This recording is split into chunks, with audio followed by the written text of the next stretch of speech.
and Cloud members, Pokefans, we're here to talk about episode 48 of Pokemon Horizons. And let me tell you, I definitely forgot this episode came out this week. Okay, I apologize that it's literally almost the end of the week, and the episode 49 is about to come out in like the next couple days, and I'm out here getting episode 48. When I noticed, I said to myself, I ain't letting this slip by me again. Okay, I refuse to be behind again, so I said I'm gonna make the episode today. All right, so I watched the episode and I'm reviewing it for you guys. And let me tell you real quick, okay, I was worried about this episode. Okay, it's a Roy F-centered episode, and I keep telling you, I've been saying this for a while.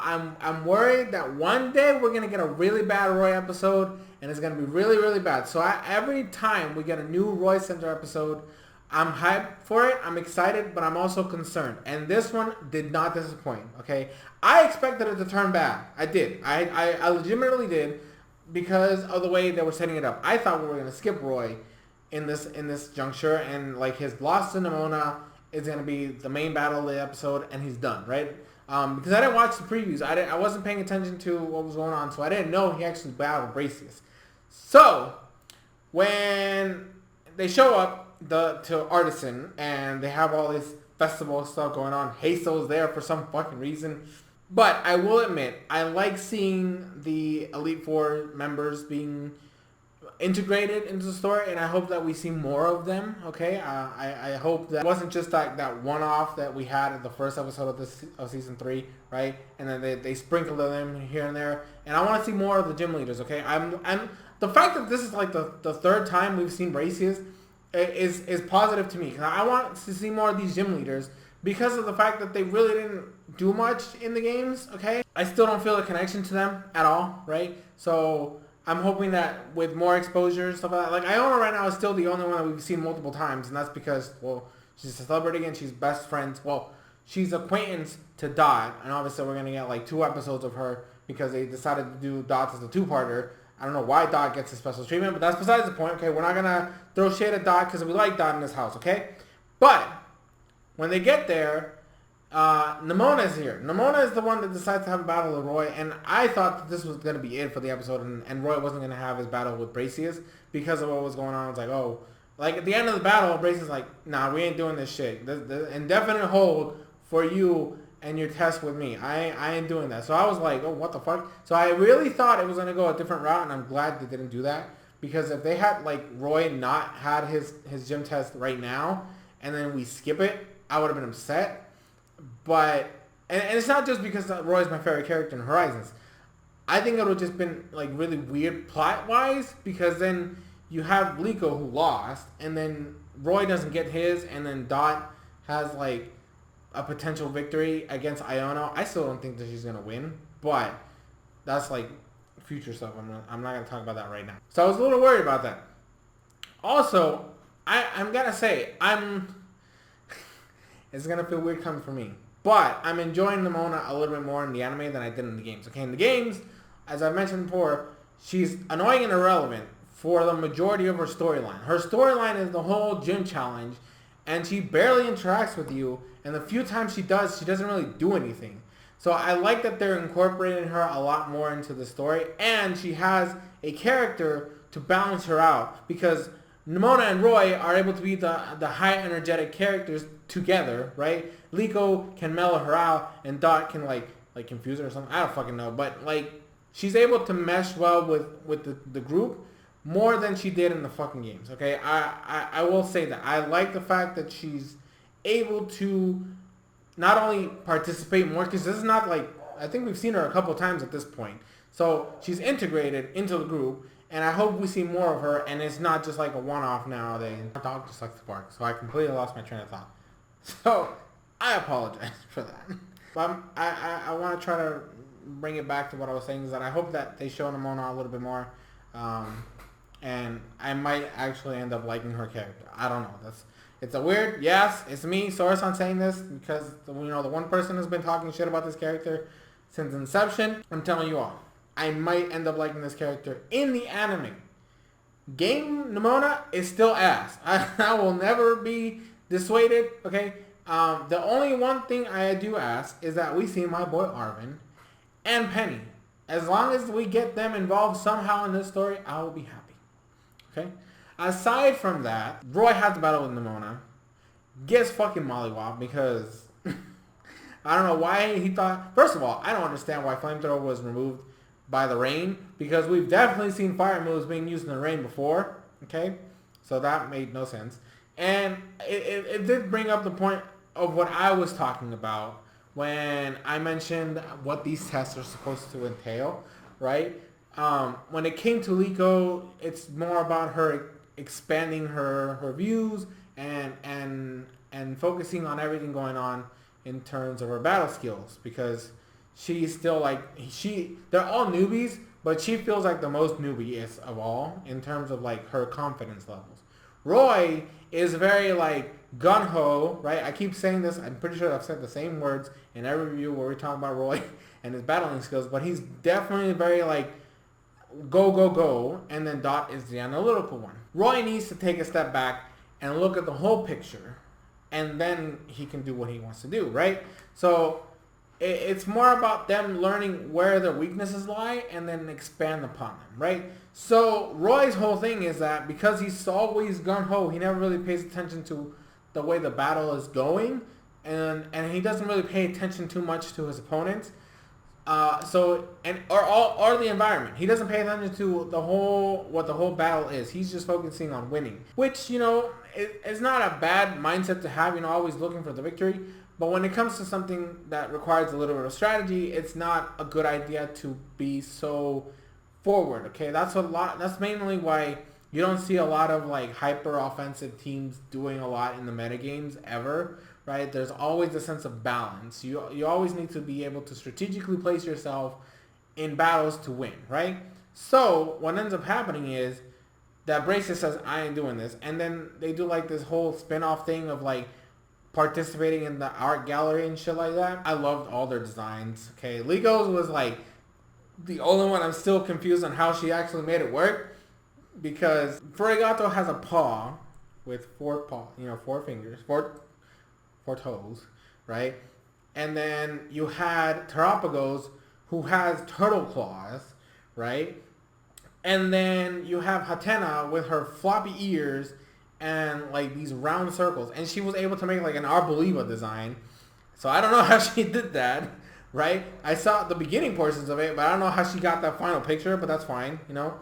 And then Dot, you know, because she's a technological genius, right? She creates like this Ferris wheel with Watchel, because she has Roy for Watchel. So I thought that was cool. And then Roy had the struggles of like, he's trying to rush things again, right? So he tries to build his Charizard out of clay, which is cool. I actually thought it was amazing. It looked fine. It just needed to be baked, which I will probably sound like a weirdo for this, but I did watch Face Off when I was younger, right? Which is like a makeup effect competition, you know, like when they used to do those reality TV shows where everybody's a fucking competition, like the baking shows and shit like that, but for like cosmetics and makeup designs and like monster shit. Like, it was cool, okay? So I already knew that, you know, you can't just build up a clay. You need to mold it properly and then let it set, and sometimes you need to bake it, you know, and then it comes out and you get a whole piece, right? He wasn't doing the latter part. So the Charizard statue that he was trying to build, it didn't really work properly, so because he didn't do the final touches, so it crumbled. And then Brassius shows up and basically tells him, hey, like, there's always something you need to do. Like, there's always extra stuff. You should always be using everything in your environment, like, to give him that kind of hint. And then he realized that when Fuecoco used Flamethrower on, like, one of the wings, it kind of toasted. And he's like, oh, I can use Fuecoco's moves as my toolkit. And then he made a really cool Charizard statue that lights up in fire, right? Like, it gets the tail. For some reason, it's shooting fire out of its hands and out of its mouth, and his eyes are burning with rage and jealousy. I don't fucking know, but it was crazy. But it was cool. And like Liko's dad is here, and then looking at all this stuff. Everything was great. I like this side of things. Okay, the one thing I want to say is, where is her mom? Where is Liko's mom? We saw her again at the house, right? When she went to visit, when they came back to Paldea and saying they were going to do all this stuff. But I'm a little confused why she's not prominent in this story, right? This is like the 4th time we've seen her dad, and like we've only seen her mom twice at this point, and that's a little concerning. Well, besides the flashback, but I don't really count that as like an encounter. But like, bruh, I don't. I'm still thinking about her mom. Okay, I still don't trust her fucking mom. But that's a story for another day. We're not talking about her in this episode. Okay, and then Brassius was like very proud of what he did, and he's like, oh, this is exactly what I was looking for. This is amazing talent, and then he decides to have a battle. Now, I like what they did here. Okay, because this is something I was actually upset with when it came to like the games, because the way they set up the gyms in the games is that, you know, they're supposed to lose, right? Because they're fucking gym leaders. And like there are all these Terra types and shit like that. Oh, it's like, oh, they have all these special Pokemon. But the reality is that they just use the same fucking Terra type as the rest of the mons that he has, right? Or they have, because every gym leader has this issue, right? And but the crazy part is, and I like the fact that Nemona's the one that brought it up, because it makes sense in terms of like mechanics and the world that we're dealing with, right? Brassius Ace is a Sudowoodo, right? Which is a rock type Pokemon. We all know this, okay? We've all seen this shit before. It's a fake tree, right? So how this works, and this is the fun. Fuecoco is weak against rock types, right? It's a fire type, so he's weak against rock types. And then like, so if he terrestrializes into a grass type, which means he's weak to Fuecoco, right? So Nemona points it out, like this is difficult for Roy, because if he doesn't Terra, then he's strong against your Fuecoco, and so he has to like force Brassius to Terra so that Fuecoco can be stronger in terms of the type matchup. Granted, it's still a fucking rock type, so it's still gonna have rock type moves, but the concept is there, and I appreciate the acknowledgement of that, and I like the fact that they went with this angle. It's like, you're weak against him. Your partner is weak against the gym leader's ace, unless they terrestrialize, which means you have to force them to terrestrialize. And I love what this battle was fucking amazing, and not in sense like I give it up to Lico's and Katie's battle a little bit more because of the way they were moving each other around. And Teddiursa was doing all this crazy shit to like fake out the Florigato. Okay, that battle was cooler in terms of like the visual aspects of it. I like this battle from a technical standpoint because of the fact that Brassius is the one that controls the pace of the battle. Roy is the one that has to force it because of the fact of what I just said. You're weak against him normally, so the whole game plan is to force him to terrestrialize. So technically here, this battle is more about patience and also finding the correct openings to force your opponent to terrestrialize, because now it's doing too much, right? And the crazy part about it is that Brassius, because he saw the battle with Roy and Nemona, he kind of figured all of Roy's moves, right? He knows Flamethrower, Disarming Voice, and Stomping Tantrum. So he already had these visually in his mind, and every time, and Roy did the same moves as he did against them as he did in the battle against Nemona. So Brassius was able to counter each move that he used, right? And he even went to the point where he was going for substitute to like fake out Fuecoco, and this is where the strategic part of this battle comes in. Fuecoco can't do too much against a rock type, right? Stomping Tantrum is the only move that he can use against it. But if he's not landing a hit because of the substitutes, he can't do too much. So what appears to Brassius is that Roy's like kind of just giving up. So he's just blasting flamethrowers all over the place. But Roy has a strategy. Okay, he realizes that the fire is hot.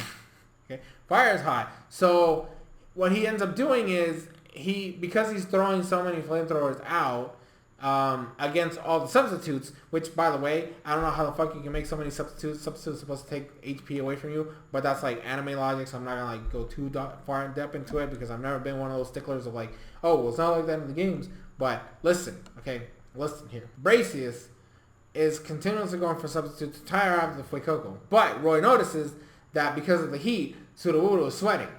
So now he knows exactly which Sudowoodo is the correct one. So he starts attacking in patterns, and now he knows exactly which Sudowoodo is which, right? And then it gets to the point where like Stomping Tantrum is basically doing a lot of damage to Sudowoodo, and Brace is like, oh shit, it's time to go. And then they both Terra, right? And he's like, I'm gonna sweep you now because I'm gonna outspeed you by going for Trailblaze, which is a signature move, right?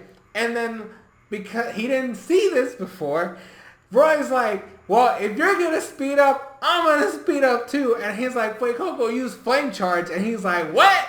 And so like they both clashed with Trailblaze and Flame Charge, and because the fire type got boosted, they get the speed boost. And then he's like, now Flamethrower, and then like blew Sudowoodo away, and he fucking won. And I was surprised that they did this. Okay, I'm really surprised that they gave one of the kids a win. I specifically visualize all three of them losing, especially since they mentioned, oh well, they don't have to win to get to pass the test, right? So I was a little surprised that he won. Okay, I'm a little shocked and bamboozled, right? That they had Roy win. This is like his first legitimate victory in the history of the show, which I was like ecstatic about it, but then I was like, damn, they really just did this. They really had Liko lose and then give a victory to Roy, and then after it happens, I'm like, so is Dot gonna lose now then? Because I don't expect him to have like 2 victories and a loss. I always pictured like if anybody was gonna win, it was gonna be Dot, right? Because she has the most victories out of everybody. But I expected all 3 of them to lose in the gym test. But now I'm hesitant. I'm like, what the fuck? How are they gonna handle Dot's thing? But listen, this was hype, and I love the technical lab. And Braces asked him like, how did you know which was the right Sudowoodo? He's like, I saw him sweat, right? I did what you told me. I looked at the whole picture, and I was able to notice Sudowoodo was sweating, so I knew which one was him. And that's how I was able to do this stuff. And I was like, bruh, this is exactly what I was hoping. I want this type of character development is what I was hoping for in this arc. Okay, Liko got hers, right? When she has to like look at her strategize a little bit more, right? And see her like a different point of view when it comes to battling. Roy just needs to pay attention to the arena, right? And everything happening, and not just full on blaster, right? So I'm assuming that Dot is gonna have to be more of like experimenting and being more open with her stuff, and not just be like strict about everything she does. That's what I think is gonna happen with Dot, but that's again something for maybe a future video. I don't know. But for now, I really like this episode. Roy, like I said, Roy hasn't missed an episode. All his episodes have been great, which makes every new one scarier because I know it's gonna happen. I know it's gonna happen, and when it does, it's gonna crash and burn. That's gonna be my least favorite episode in the entire series. I'm gonna tell you that right now. When that eventually happens, it's gonna be my least favorite episode of all time because they're gonna mess up my favorite character in the show. Okay, but for now, this was a solid episode. I really enjoyed this episode. Okay, I thought they were gonna go another route, but I liked the way they handled the Brassius and Roy interactions, and I enjoyed Nimona, which is something I never thought I was gonna say. I really didn't think it was gonna happen. But aside from that, I think that's it. I don't think I have anything more to say for now. I love the characters that were shown off. I love all the artist stuff that they did. Right, I thought that was actually great because it showed Roy how to be not only like a little bit more patient, but also think outside the box, and pay attention to everything, right? So it was good for him as a growth mechanic. So I really like that they did that, and I'm really looking forward to Dot's battle with Iono, because I'm interested to see if they're gonna do what I think they're gonna do, which is because she's very strict in what she does. So she's very analytical, which I personally think is it's the way I would battle, right? So I actually fit more with Dot's mindset when it comes to battling than anybody else, right? So I'm interested to see where they're gonna go with her, right? I'm interested to see if they're gonna do the whole like not everything is linear. You have to sometimes expand your horizons, pun intended, and think outside the box. So I think that's what they're gonna go with her, and I'm interested to see how they're gonna handle it. But that's it for this review. I am sorry it's so long. Okay, I apologize, but it's a Roy episode. Okay, you can't expect me to not be out here like fanboying over because I just love all his episodes. Okay, but that's gonna be it for today. Thank you guys so much for watching. I have been your host, SoresanCrockxen, and I hope to see you guys in future videos, streams, shorts, and everything in between.